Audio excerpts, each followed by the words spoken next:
अस्सलाम वालेकुम नाज़रीन, तव्हां ॾिसी रहिया आहियो GM न्यूज़ ख़बरनि जे अपडेट जे सिलसिले खे अॻियां वधाईंदे तव्हांखे मातली ख़बर नालो मातली असांजो bureau chief Rajesh Kumar report करे रहियो आहे। मातली में DC बदीन अब्दुल फ़ताह लियो जो AC ऑफिस मातली ऐं तहलका अस्पताल मातली जो ओचितो दौरो।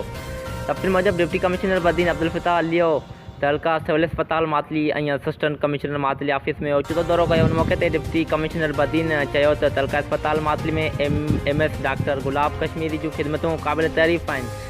हिन पंहिंजे पेशे सां वफ़ा कई आहे। महदूद वसाइल जे हूंदे बि हू मातली वारनि खे सिहत जूं मुकमल सहूलियतूं ॾियण जी कोशिशि करे रहियो आहे। हिन चयो त सिहत जूं सहूलियतूं ॾियणु सरकार जी ज़िमेदारी आहे, पर जेकॾहिं इलाइक़े जा माण्हू अॻिते अची उन्हनि सरकारी इदारनि जी मालिकी कनि त हीउ इदारो आवाम लाइ फ़िलहाल बहबूद जो ज़रियो बणिजंदा। उन मौक़े ते इन खां अलावा हिन हलदड़ पोलियो मुहिम जो जाइज़ो वठण लाइ तहलका मातली में मुख़्तलिफ़ ट्रांज़िट ऐं फिक्स पॉइंटनि जा पिणु दौरा कया।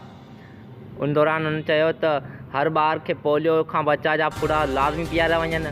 उनखां गॾोगॾु ॿार जे आङण ते मार्कर जो चिटो निशान लॻायो वञे। उन खां पोइ deputy commissioner Badin assistant commissioner Matli जी ऑफिस जो पिणु दौरो कयो। हिन असिस्टेंट कमिश्नर मातली सैद नूर हुसैन शाह खे हिदायतूं ॾींदे चयो त AC ऑफिस में ईंदड़ हर दरख़्वास्त गुज़ार जो जाइज़ मसइलो तरजीह बुनियादनि ते हल कयो वञे।